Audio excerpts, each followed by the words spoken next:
Talkline Network Radio, America's longest-running Jewish broadcast network, the voice of the Jewish community. Welcome to the podcast. And now, you're listening to Talkline with Zev Brenner, America's premier Jewish broadcast on the air since 1981. And now, here's your host. Welcome back to the program. I'm Zev Brenner. I can't believe it's been almost 20 years since we last had our next guest on the air with us. Rabbi Ammiel Hirsch is a Reformed Jewish rabbi, attorney. He practices in New York, but actually his full-time job is senior rabbi of the Stephen Wise Free Synagogue. He's a former executive director of the Association of Reformed Zionists of America, World Union for Progressive Judaism. And we last had him on when he wrote a book together with Rabbi Yosef Ryman of Lakewood called One People, Two Worlds. Good to have you back again. Thank you for joining us. It is very good to be back. You're no worse for the wear, and thank you for having me. My pleasure. That book created controversy because there you were, a Reform rabbi with a Haredi rabbi from Lakewood. You wrote the book. I remember there was a lot of flack regarding that book. Apparently, in the Haredi community, there wasn't that much flack in our side of the community. We believe in that kind of dialogue. But in the 20 years that have transpired, Zev, I should tell you, I'm much more sanguine with respect to controversy, too. I think controversy often is a good thing. It's the way that society makes progress. So if something was controversial, it's not always the case, but it might indicate that this is actually an important issue that's being raised, and, and things, new approaches are controversial until they're accepted. And when they're accepted, they're no longer controversial.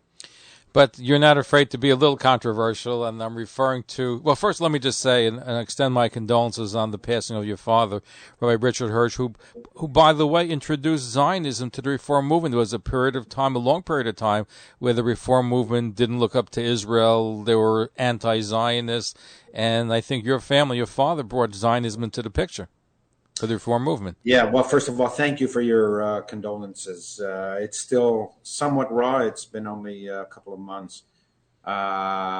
If you have a minute or two, I can just mention about my father. Sure. My father was part of and responsible for the two most important historical decisions of the Reform movement of the second half of the 20th century. The first was he was the founding director of the Religious Action Center.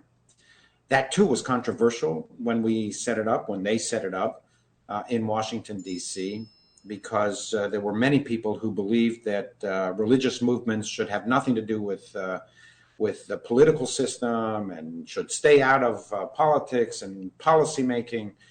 But the counterview prevailed that this is exactly what religions and what Judaism should do. We care about society in a nonpartisan way. We're not partisans, but we do care about policies, and the way policies are determined is through, among other ways, politics, and we have to be part of that.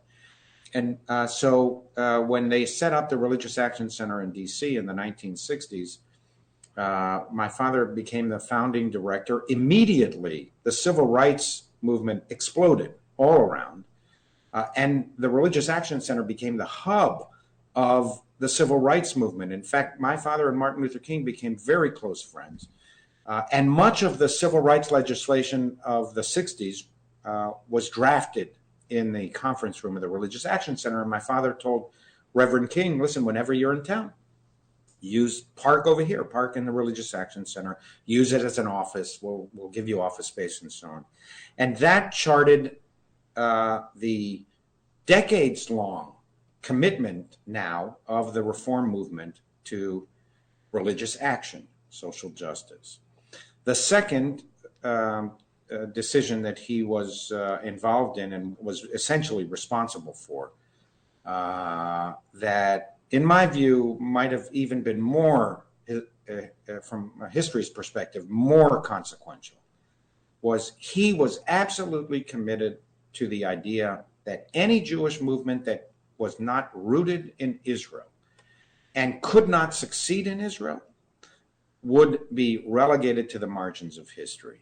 And so he felt that it was an historical imperative for the reform movement to be centered in what was going to be the center of the Jewish world, the Jewish state.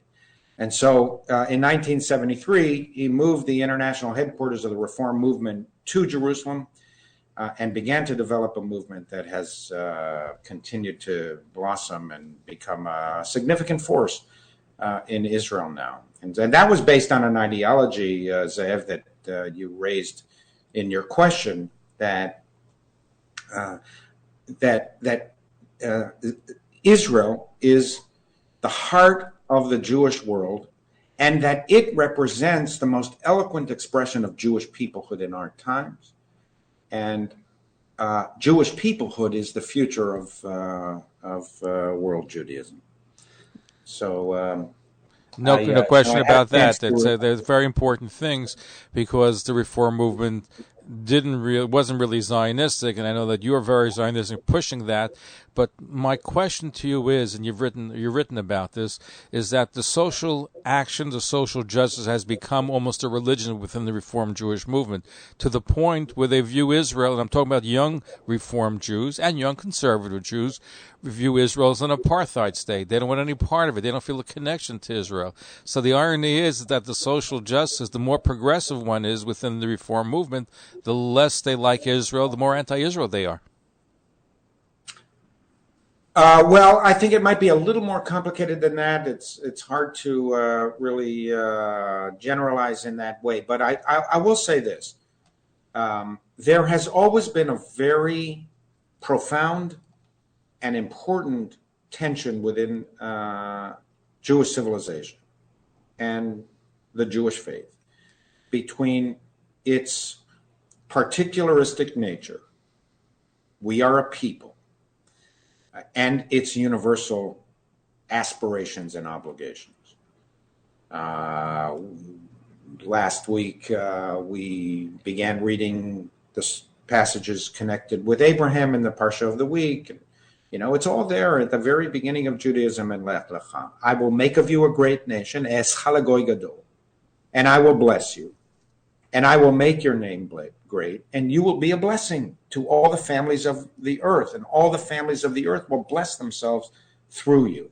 So right at the very beginning of Judaism, we have this tension between, or these elements of Judaism, both of which are imperative and fundamental, between the Jewish particular, which brings about and requires national territory, and the purpose of the existence of our nation, which is not for self-aggrandizement, it's not for conquest, it's not for ego, it's in order to bring and constitute a blessing for humanity.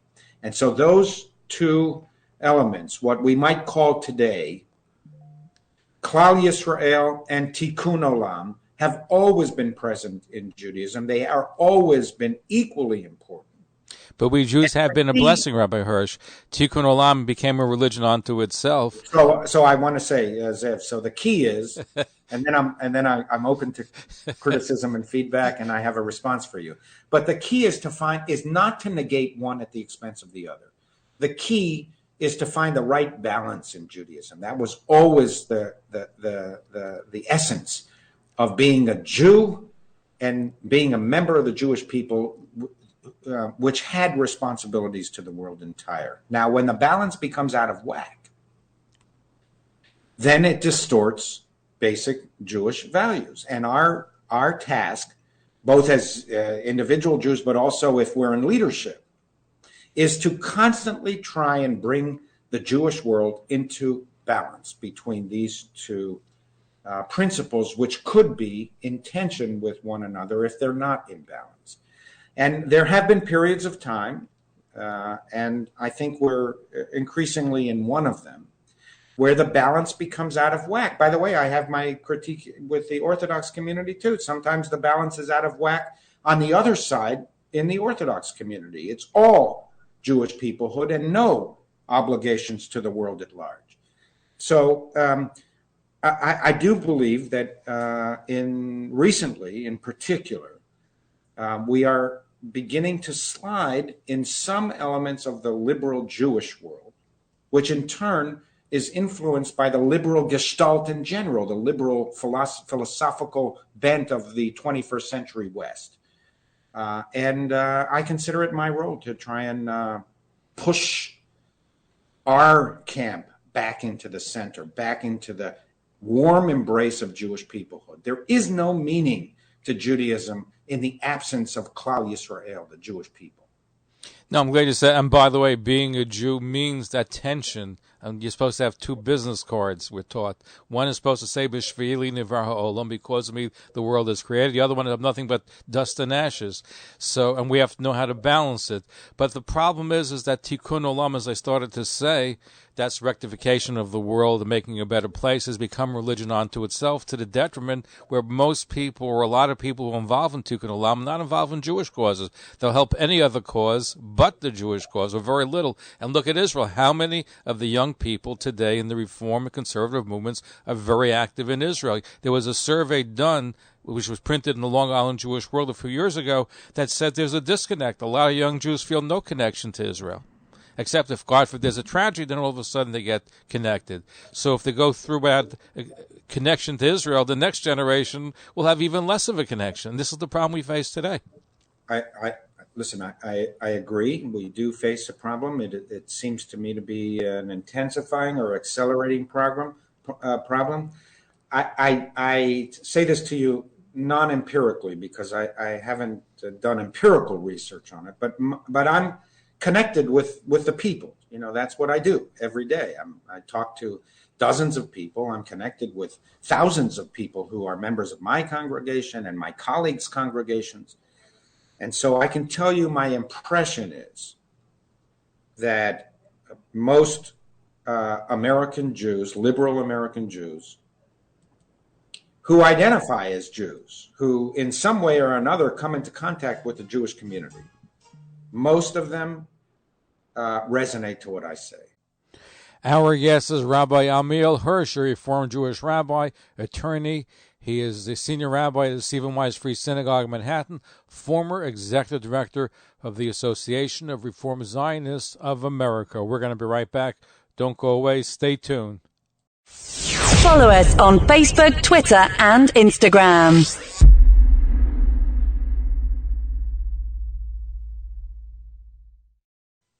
Talkline radio and TV with Zev Brenner is just phenomenal. Everybody concerned about the Jewish community should listen and watch.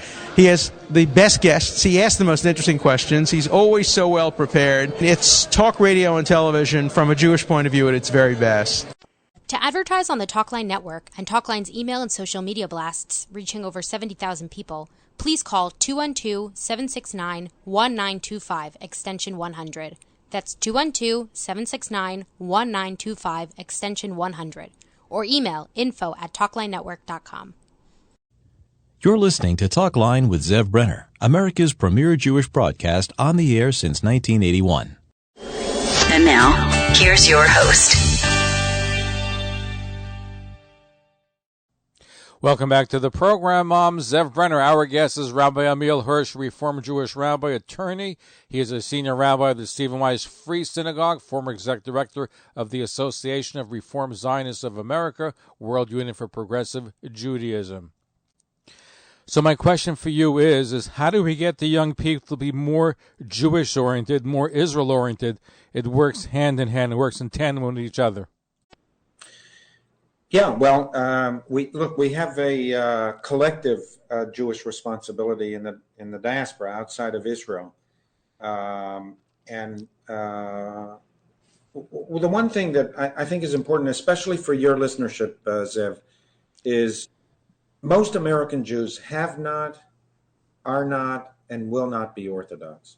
If there is going to be an American Jewish community that is influential, that is large, it will be comprised mostly of non-Orthodox Jews, a plurality of whom will define themselves as liberals. And so it's our collective responsibility. Of course, first and foremost, it falls on the Reform movement itself to educate the next generation of Jews to be both Tikkun Olam Jews and Klal Yisrael Jews. But it's a responsibility that we all have, and which is one of the reasons why I'm glad that you still remember the book that I wrote, because that was an effort both on Rabbi Reinman's part as well as my part to bridge differences and to create dialogue. So obviously, our issue about Jewish continuity in the United States is about education. And we have to do a good job, and I think we have to do a better job than what we're doing now to not only educate our people in Jewish literacy, but to infuse them with a passion for Judaism, for Jewish peoplehood, and for the state of Israel. And that's a big challenge because a lot of them have a disconnect, and I'm being generalistic, but a lot of them have feelings Israel's an apartheid state. It's oppressing the Palestinians. You hear that. I hear that. You hear that. Yes, I hear that a lot, but I think it's important not to overstate that phenomenon, too. It is a serious phenomenon. It's an urgent crisis. I myself have said that and have written about that and preached about that. But I still, as I said to you before, I haven't researched this empirically, but I do believe that the empirical research also bears out that most of our people, including most liberal Jews who identify with the Jewish community, are where we want them to be. Okay. What do you mean by where you want them to be? Where I think that they identify with the Jewish people. They are proud of their Jewish heritage.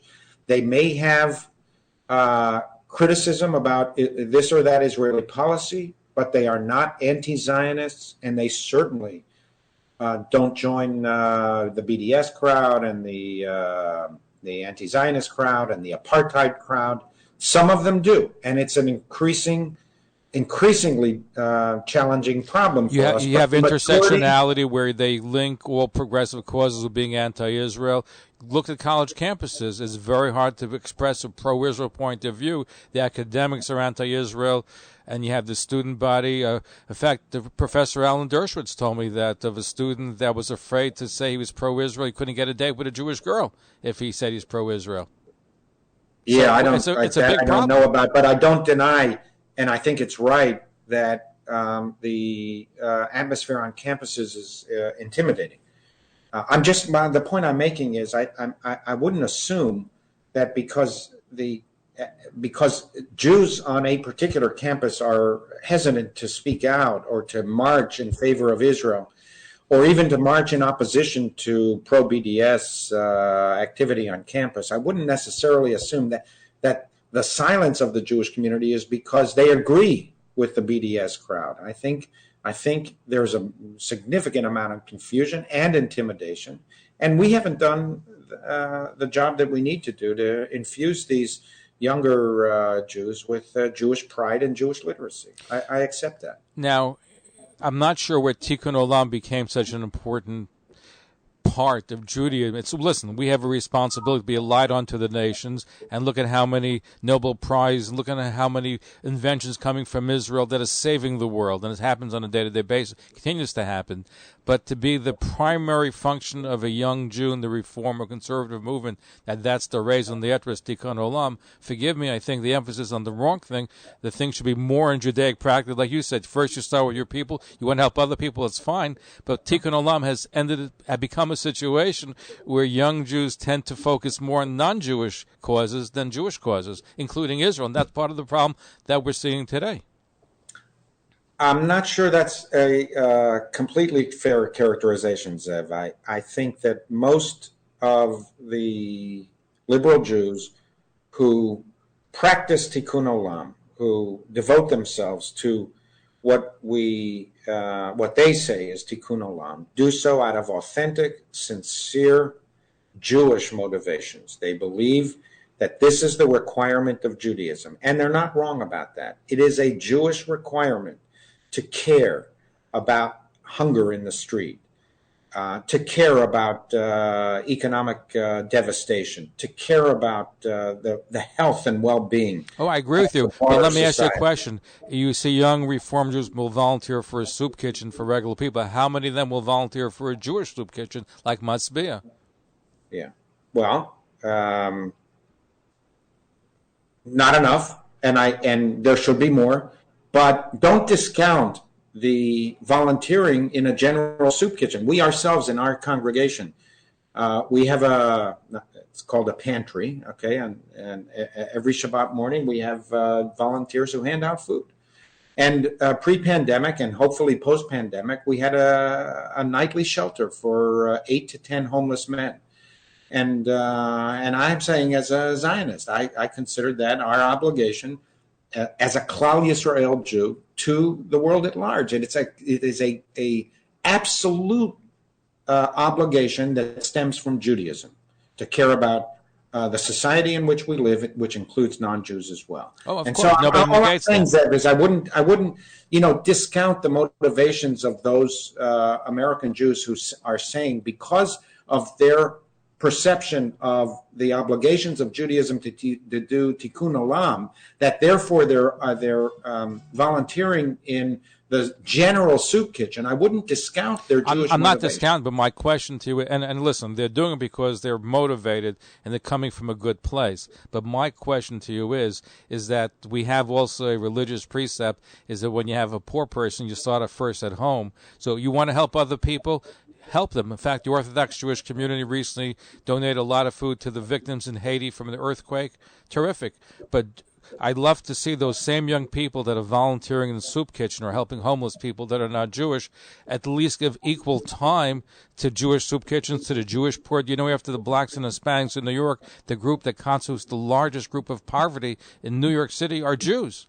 So I'd like to see that same commitment to the Jewish community, but I feel that it gets skewered to the non-Jewish end and not enough of pensions is paid at home to our community. Listen, I understand what you're saying.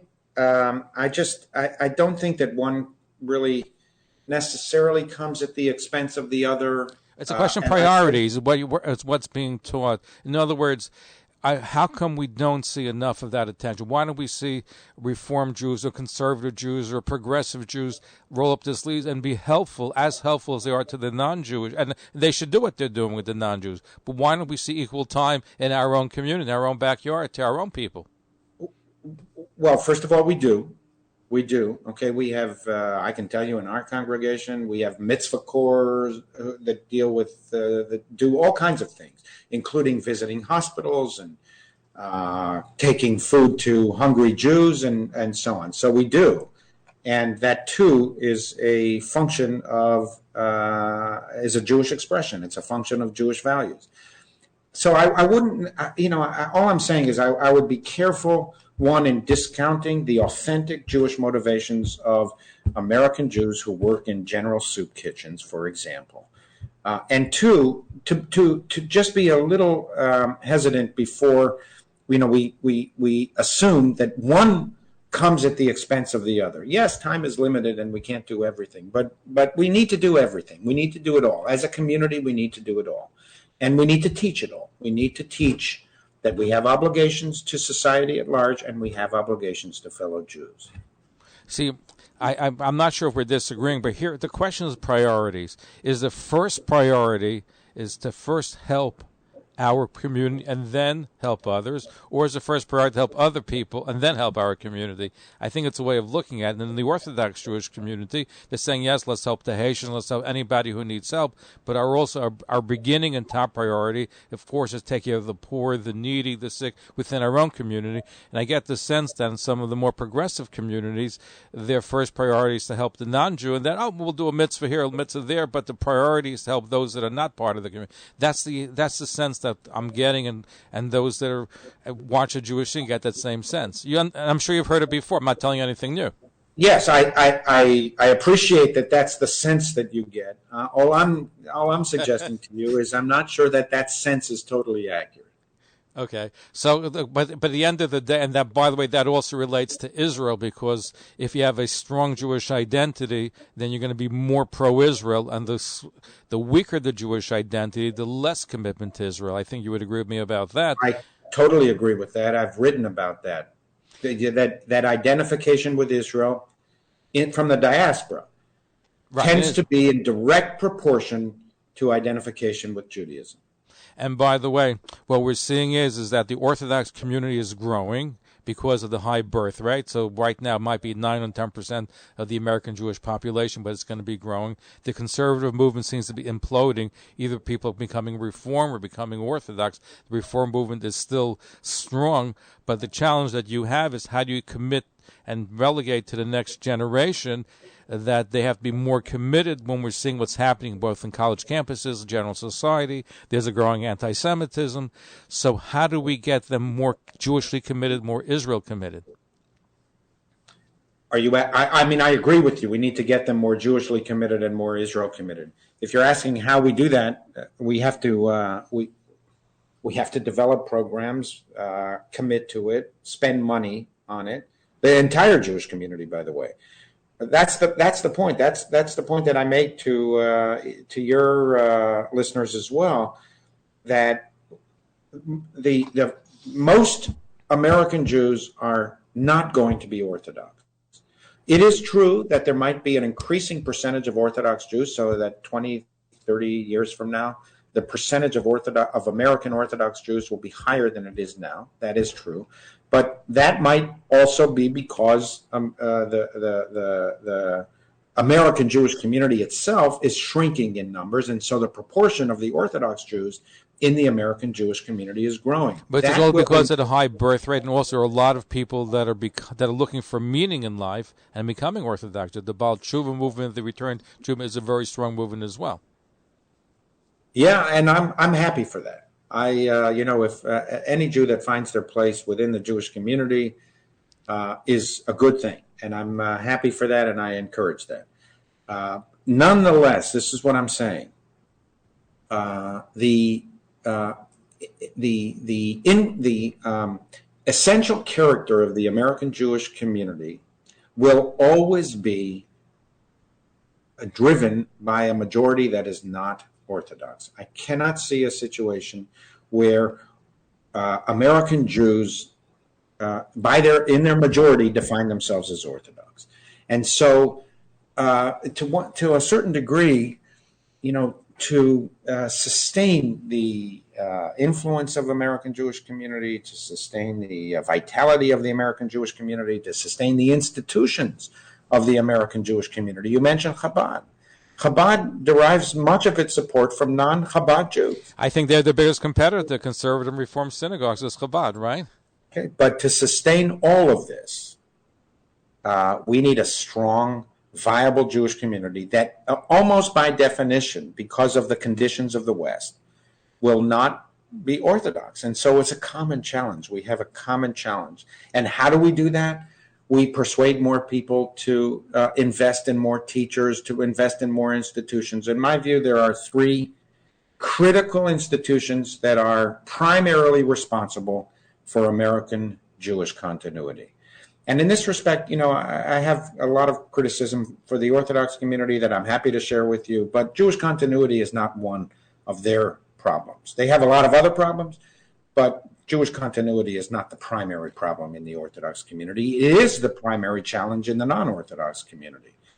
And so we have a collective responsibility to ensure Jewish continuity by funding the weaker links in the Jewish community. And that includes all of us. And we, by the way, I too have solicited non-reform traditional donors and have received their support because they realize, whether they agree with liberal or even define themselves as liberals or not, and many of them don't, they agree that much of the Jewish future will be determined by what we are able to do and how successful we are in the non-Orthodox community. Listen, there needs to be, and listen, the Reform movement has changed, Rabbi Hirsch. As you know, your father brought Zionism, Israel, which was verboten in the Reform movement. There's more of a return to tradition, wearing a yarmulke. I think even in some of the Reform synagogues, they'll have a kosher, and they'll have even Chalav Yisrael I found in one of the Reform synagogues in New York. So there's a return to tradition. And that's what I'm saying. In order to survive, I think there needs more of a return tradition, more Jewish values. And I think whatever Tikkun Olam we spoke about before is important. I think embracing more internal Jewish value, getting more young people involved and helping first in our community, I think that will make a much stronger movement for Jewish continuity throughout. I don't think where we might disagree is on emphasis and nuance, not on the principles. I completely agree. We need to intensify Jewish education, Jewish literacy, and Jewish passion for Klal Yisrael. And Jewish day schools. Are there enough Jewish day schools? So I was going to say in my view, there are three primary Jewish institutions that are responsible for much of American Jewish continuity. And they're all outside the Orthodox community because the Orthodox community has many other problems, but Jewish continuity is not the primary one. They are Jewish day schools, Jewish summer camps. Very important. And synagogues. And at the heart of those three institutions, the heart of the Jewish establishment is synagogues. Because we are the only ones who have cradle to grave comprehensive Jewish identity building. So when I have asked people who do not define themselves as Reform Jews and do not even consider themselves liberals, when I have asked them for support for us to be able to build these types of institutions, many of them have granted their support because they agree with what I suggested to you, Zev, which is this is where the character of the Jewish community, the future of the Jewish community will be forged, and we need to invest in those institutions, and they're mostly non-Orthodox. Before I let you go, you said Jewish continuity is not a problem in the Orthodox community. What do you perceive as the problems within the Orthodox community? I think there's an increasing ghettoization of Orthodoxy, an increasing bent towards fundamentalism, and an increasing discomfort with modernity in the Orthodox community, and an unwillingness to actually, engage other Jews, so they can talk about Klal Yisrael and speak about it eloquently and speak about Keruv. But if you mentioned the book I wrote with Rabbi Reinman, when it actually came time to doing the hard work of Keruv, they pulled out. That was the book you wrote together with Haredi Rabbi Yosef Reinman of Lakewood, New Jersey. What was it? One people? Two worlds. Two worlds. But by the way, modernization is there. While there was an attempt to ban the Internet, it didn't work. Even the Good Israel of America uses the Internet. I think social media has also changed the dynamics where the Orthodox community is even more involved with the general world. Look at the postings, look what's going on. And you have different trends. You have modern Orthodoxy, you have Haredi Orthodoxy, but look, you have a Haredi judge, you have Haredi politicians, and they're involved in all kinds of social issues, go beyond the Jewish community. So I would disagree with you on that. Yes, there are strains of those that are becoming more religious, more fundamentalist, but you also have that engagement society I mentioned, which I was very pleased to see. Just a few weeks ago, we had in Rockland County in Muncie and in Brooklyn, where they had a major food drive for Haitians to send food to Haiti. I thought that was terrific. I do too. I think it's terrific. If that's happening, and it's happening more than my impression is, then that's a good thing. That's a nice. But my point is that it's just, and where you and I disagree is where the starting point. I'd like to see more in the progressive movement where the first emphasis on Jewish and then go to elsewhere, as opposed to starting elsewhere and then going to the Jewish community. I think that sets the priorities. Just for clarification, both need to happen at the same time. That's my perspective. But it ended up not happening at the same time. The Orthodox community happens to be more within the community, and in the progressive community, the focus is more in the non-Jewish world as far as getting involved in those causes before the Jewish community. It can't happen simultaneously. There has to be a priority, and I think that's where, if the priority is more of a Jewish one, I think you'll see a stronger Jewish identity within your movement. That's just how I perceive it from being outside the movement. Do you want me to respond? Yeah, you can respond. Yeah, no. Absolutely. We're having a conversation. Okay. I'm not afraid to hear what you have to say. So again, I say part and parcel of Jewish values is to repair the world and to do Gemilut Chasadim. So I think both can happen. Both can happen at the same time. There is nothing wrong and everything right in emphasizing to liberal American Jews that we have obligations towards fellow Jews and we have obligation towards society at large and to human beings, and both need to be fulfilled equally. Rabbi Ammiel Hirsch, who is an attorney, he's also senior rabbi of the Stephen Wise Free Synagogue, former executive director of the Association of Reformed Zionists of America. We appreciate you being here with us, and we do hope that we see more Jewish identity, more Israel orientation, because I am concerned, as you are concerned, about the progressive move where you're seeing more of an anti-Zionist or a non-Zionist stance among young people, and I think we have to do whatever we can to stop that. So we appreciate you being here with us. Thank you very much for having me. And Zev, don't wait for another 20 years to have me on. No. Well, maybe we should do a book together or a movie. With pleasure. Thank you so much. Follow us on Facebook, Twitter, and Instagram.